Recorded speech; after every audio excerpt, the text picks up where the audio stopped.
Hello students, today we have to start with the chapter number 1 from geography portion, resources and development in 10th class.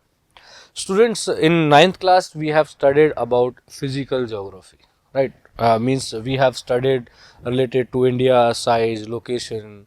Then we can say that we have studied physical features of India, drainage, climate, vegetation and natural disasters and hazards.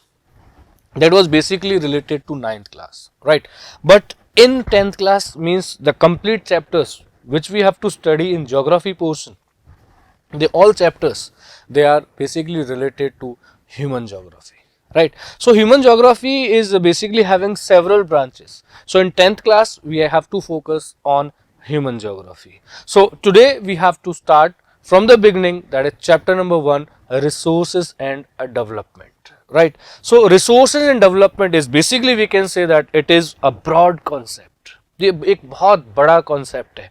तो resources and development, like we have to study resources and we also have to study the resource, और we can say development of resources, right? So several resources we have to study, or we can say we have to study the means uses of these resources. We have to study classification of resources, how these resources are important to the human beings, right? So in this chapter basically we have to introduce several things, right? So chapter number 1, resources and development, right? So in this chapter first we have to introduce this topic, means we'll start with the introduction part as usually we used to do, right? Then we have to do the types of resources, right? Means several types of resources we are having. So in this chapter we'll study the types of resources also. Then we can say resource planning, means resource planning is very important. Means not only resource planning, normally whatever human beings they used to perform any kind of activity, we always do planning, because planning is very important, right? So if we'll do proper planning, then we can say proper resource development can takes place. Then we can say land resources, how much land resource we are having available in the country, that also we have to discuss in this chapter. Then land utilization, means how we are using our land part. So land utilization is also one of the important, right? Then land use pattern in India, means how we are using the land part in different patterns in India, that also we'll discuss in this chapter, resources and development. Then land degradation and conservation measures, means how the land is degrading and how, means what kind of conservation measures we have adopted for, means we can say for the protection of land resource, right? So means soil as resource also we'll also have to discuss. So we'll discuss that what is land and what is soil. So means we can say that we'll discuss all these things in this chapter, soil as resource. Then the important thing which we have to study in this chapter, that is related to introduction of the chapter. So right students, means we can say that everything, means if we talk about the resource, means how you will define the resource. तो resource को हम किस तरीके से define करेंगे, हम simple words में कह सकते हैं that everything available in the environment which can be used to satisfy our needs, right? Means everything which is available in the environment which satisfy human needs. जो कुछ भी हमारे इन्वायरमेंट में अवेलेबल है, जो कुछ भी हम देख पा रहे हैं, वो सब क्या है, रिसोर्स हैं, क्योंकि वो हमारी नीड्स को कहीं ना कहीं डायरेक्टली और इनडायरेक्टली हमारी नीड्स को वो सेटिस्फाई कर रहा है. So everything which is available in the environment which satisfy human needs, that is basically called resource. But these resources should be technologically accessible, economically feasible and culturally acceptable. That is basically termed as resource. तो देखिए students, जब आप कहीं भी आपको board में जब आपसे क्वेश्चन पूछा जाएगा दैट डिफाइन रिसोर्स, तो देखिए ये डेफिनेशन यहाँ से बहुत इंपॉर्टेंट है. If we'll define the resource, means everything which is available in the environment that can be satisfied or that can satisfy our needs, that is basically a resource. But आपके जो कुछ technical words हैं जो बहुत important रखते हैं, वो technical words आपको इन definitions में use करने चाहिए. और वो technical words आपके कौन से हैं? Technologically, means we can say that these resources should be technologically accessible, economically feasible and culturally acceptable. These three words they are very important in this chapter. Resources को आप define करोगे तो इनको आपको use करना है because ये technical points हैं जो आपको कहीं ना कहीं नंबर दिलाते हैं, right? So मीन्स इसको देखो, इसको समझने का एक छोटा सा एग्जाम्पल है. देख हमने बोला टेक्नोलॉजिकली एक्सेसिबल. देखिए सपोज एक मंदिर है, एक मंदिर है, राइट, और ये मंदिर किसी ना किसी लैंड पार्ट के ऊपर है, राइट, ये मंदिर बना हुआ है. अब यहाँ पर हमने तीन टेक्निकल पॉइंट हम लोगों ने डिस्कस किए, technologically accessible, economically feasible and culturally acceptable. देखो हमने क्या किया कि हम ह्यूमन बींग्स ने टेक्नोलॉजी को तो बनाया, हम ह्यूमन बींग्स ने क्या किया, टेक्नोलॉजिकली डेवलपमेंट किया. हमने टेक्नोलॉजी का डेवलपमेंट किया. हमने टेक्नोलॉजी का किससे डेवलपमेंट किया, हमने फिजिकल एनवायरनमेंट को यूज करके हमने टेक्नोलॉजी का डेवलपमेंट किया. ठीक है, अब हमने फिजिकल एनवायरनमेंट को यूज करके मतलब हमने नेचर का यूज करके हमने टेक्नोलॉजी का डेवलपमेंट किया और उस टेक्नोलॉजी से हमें पता लगा कि इस मंदिर के नीचे जो लैंड पार्ट है यहाँ पर हमें ऑयल के रिसोर्सेज की अवेलेबिलिटी है, right, means oil resources they are available. हम क्या हुए, हम टेक्नोलॉजी से हमने एक्सेस किया, हमें पता लगाया कि इस लैंड पार्ट के नीचे ऑयल रिसोर्स की अवेलेबिलिटी है. लेकिन उस ऑयल रिसोर्स की अवेलेबिलिटी है. Now the second technical point that is economically feasible. Now अगर हम उस रिसोर्स को एक्सट्रैक्ट करते हैं तो क्या हमें इकोनॉमी में कुछ बेनिफिट होगा, that it is feasible to the economy, क्या उससे कोई बेनिफिट होगा अगर उसको हम एक्सट्रैक्ट करते हैं, तो इसलिए हम कहते हैं इकोनॉमिकली फिजिबल. तो इसको हम क्या कह सकते हैं कि अगर हमने टेक्नोलॉजी से इसको एक्सेस कर लिया कि यहाँ पर ऑयल प्रोडक्ट्स हैं, will it be a economically feasible, क्या इसकी सोसाइटी में डिमांड होगी, तो अगर इसकी डिमांड होगी then we can say that it will be feasible. Then we can say culturally acceptable. अब देखो इस ऑयल प्रोडक्ट को हमें एक्सट्रैक्ट करने के लिए हो सकता है इस मंदिर को यहाँ पे तोड़ना पड़े या डिस्प्लेस करना पड़े. So will it be acceptable by the society, क्या सोसाइटी इस मंदिर को तोड़ने के लिए एक्सेप्ट करेगी, अगर वो करती है then we can say that resource can fulfil our demand. अगर वो सोसाइटी इसको एक्सेप्ट नहीं करती है तो हो सकता है यहाँ पर उस रिसोर्स को हम एक्सट्रैक्ट नहीं कर पाए, right? So this is basically we can understand means related to these technical words, technology accessible, economically feasible and culturally acceptable. So this is very important part, right? Now a triangular means system we are having, that how these resources they are interdependent on each other. So we can say that here these resources they are interdependent on each other, means through physical environment we have developed technology, and through various kind of technologies we have developed various kind of institutions, and through these institutions we are dealing with physical environment. देखिए आप human being तो एक central role play कर रहा है, यहाँ पर एक इंपॉर्टेंट रोल प्ले कर रहा है, who is dealing with physical environment, technology and with institutions. तो देखिए ह्यूमन बींग्स ने फिजिकल एनवायरनमेंट के साथ में डील किया और वहां से हमने टेक्नोलॉजी बनाई, या फिर फिजिकल एनवायरनमेंट से हमने इंस्टीट्यूशन बनाया और उस इंस्टीट्यूशन से हमने अलग अलग तरीके की टेक्नोलॉजी डेवलप करी. So we can say that human beings they are playing very important role while dealing with physical environment, और we can say technology while making any kind of technology और while establishing any kind of institutions, and vice versa also we can say, means ये इस तरीके से भी हो सकता है. तो ये किसी भी तरीके से आप कह सकते हैं कि इस तरीके से, means how these resources they are interdependent on each other. So I hope you understand the definition. Means again I am saying कि जो कुछ भी हमें दिख रहा है, means everything which is available in the environment which satisfy human needs, that is basically called an resource, right? So I hope you understand, and these resources should be technologically accessible, economically feasible and culturally acceptable, that is basically termed as resource.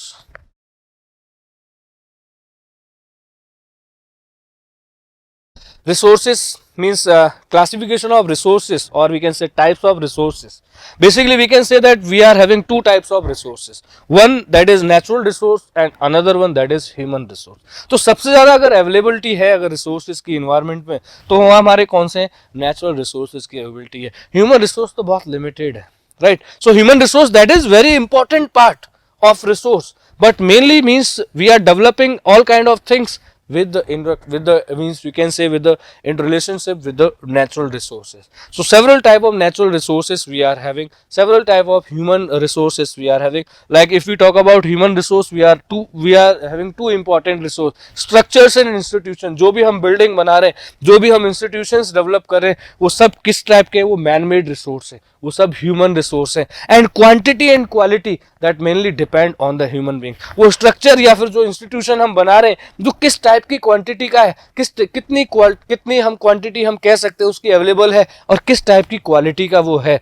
So that basically we are having two types of man made resource, और you can also called human resource. Now, renewable resource means natural resource. We are having two categories: renewable resources and non-renewable resources. Renewable resource means which can be renewed again and again, which is basically in the continuous process. जो continuity में चल रहा है, flow में, वो हम कह सकते हैं वो हमारे renewable resource है. और renewable resource को दूसरा एक और जो है वो हमारा biological है. तो biological में आपके flora and fauna दोनों आ जाते हैं, right? So natural vegetation and wildlife. So it is basically related to flora species, and this is basically related to fauna species, right? Then non-renewable resources. Non-renewable resources means we are having again two types: recyclable and non-recyclable. Recyclable resources are those resources which we can say that some of the metals we are having, we can mold those metals in any shape. मतलब उनको हम किसी भी shape में बार बार हम change कर सकते हैं. So that are basically we can classify as recyclable. दूसरा हमारा जो resource है वो है non-recyclable resources, जो दोबारा हम जिनको recycle नहीं कर सकते, जैसे fossil fuels, जैसे हम कह सकते हैं कोल या फिर पेट्रोल, जो एक बार खत्म हो गया वो दूसरी बार हम उसको यूज नहीं कर सकते, फिर हमें दोबारा दूसरा ही कोल यूज करना पड़ेगा. So those resources they are basically called as non recyclable resources. So this was basically the important we can say types of resources. Then we are having classification of resources. देखिए इन resources को हमने अलग अलग categories में classification किया है, and which is very important, right? The first one that we can say based on origin, उत्पत्ति के आधार पर, मतलब based on origin we are having two types of resources, biotic and abiotic resources.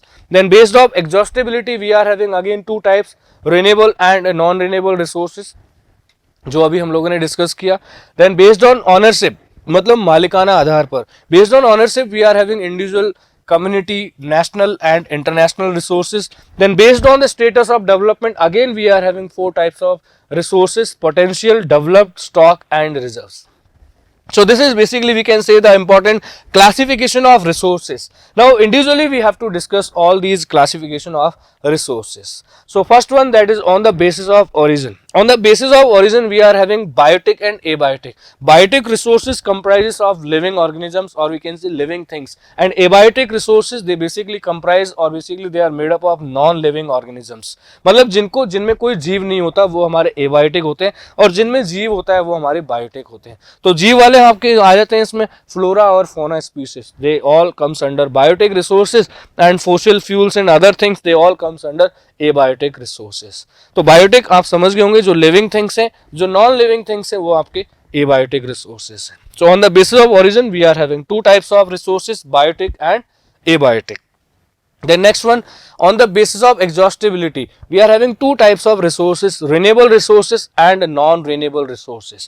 Renewable resources means which can be reproduced again and again by physical, chemical or mechanical process. Though they are basically called as renewable resources. And non-renewable resources have existed for a very long period. For example, fossil fuels, right? तो यहाँ पर जैसे हम इनमें हम renewable water resource हम लोग discuss करेंगे नेक्स्ट थर्ड चैप्टर के अंदर. वो सब क्या है? रिन्यूएबल रिसोर्सेज हैं, जो वाटर साइकिल के अकॉर्डिंगली या फिर हाइड्रोलॉजिकल साइकिल के अकॉर्डिंगली वो दोबारा रिन्यू हो जाता है, right? But non renewable resource, जैसे हम कोल का यूज़ करते हैं, जैसे आप लोगों ने कभी देखा होगा तंदूर के अंदर हम कोल का यूज़ करते हैं, तो उसको एक बार यूज़ करने के बाद वो ऐश में कन्वर्ट हो जाता है. So we can not convert that ash into कोयल, राइट? अगर हम बाइक के अंदर, अगर हम गाड़ी के अंदर अगर हम पेट्रोल को यूज कर लेते हैं, तो एक बार उसको यूज करने के बाद में दोबारा वो रिन्यू नहीं होता, हम दोबारा दूसरा पेट्रोल हमें भरवाना पड़ता है. So they comes under non fossil fuels, they basically comes under non renewable resources, right? So these were basically means classification on the basis of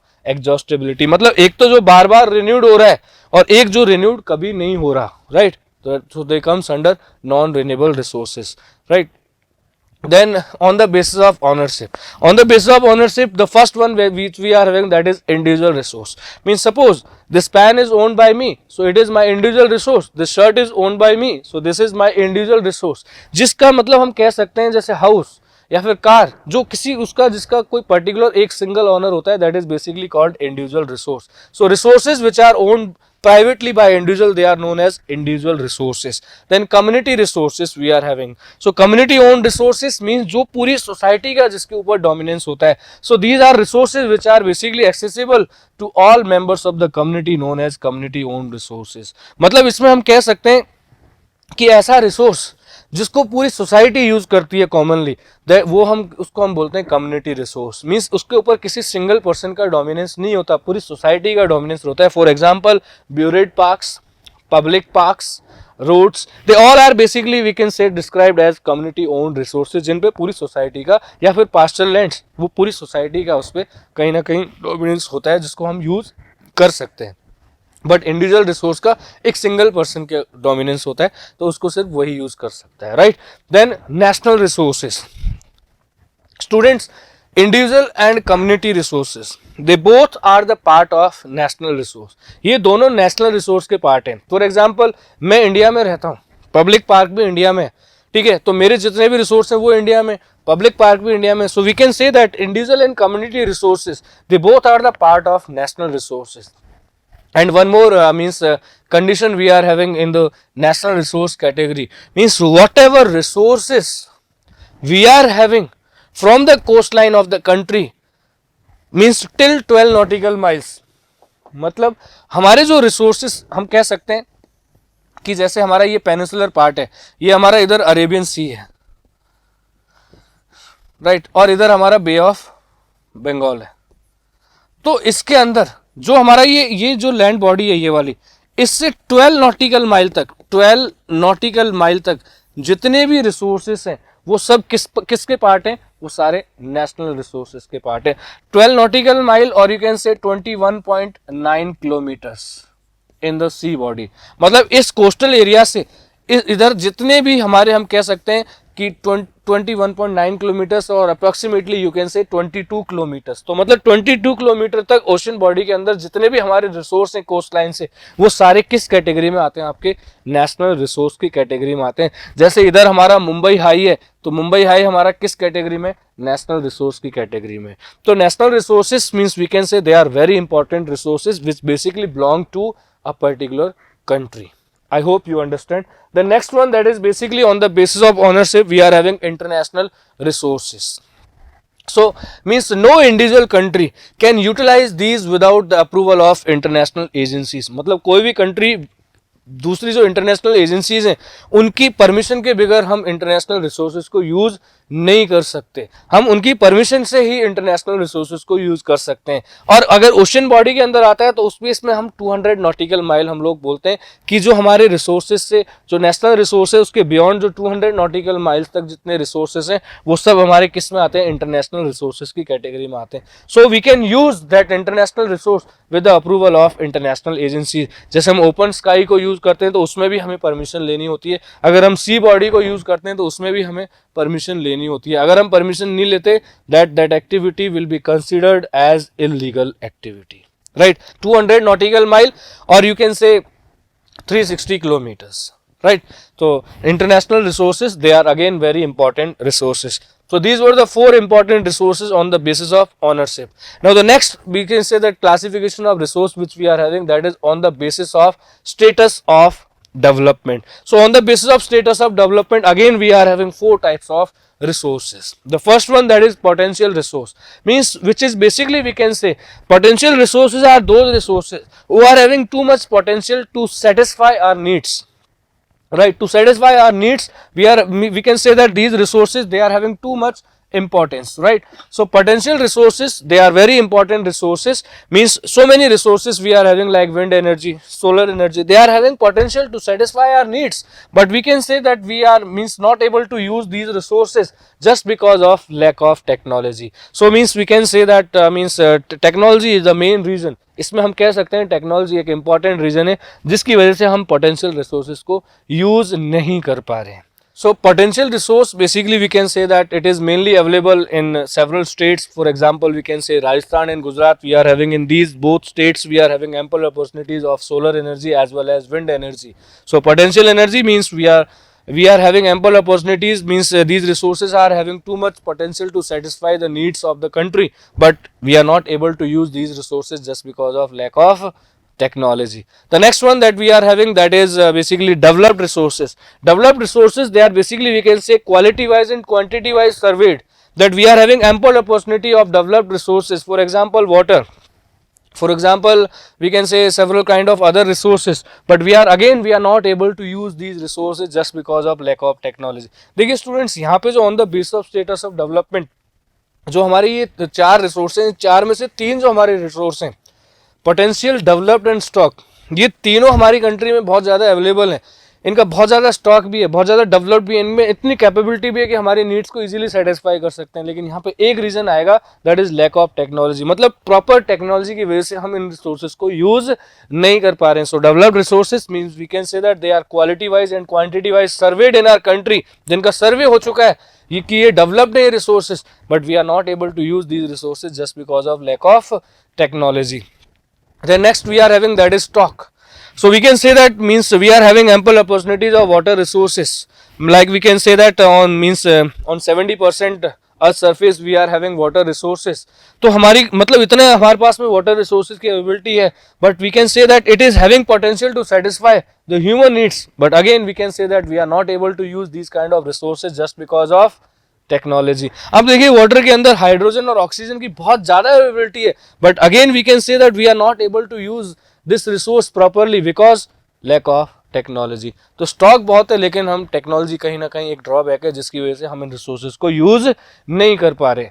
then last one, that is basically reserves. Now students, reserves, that is a very important resource.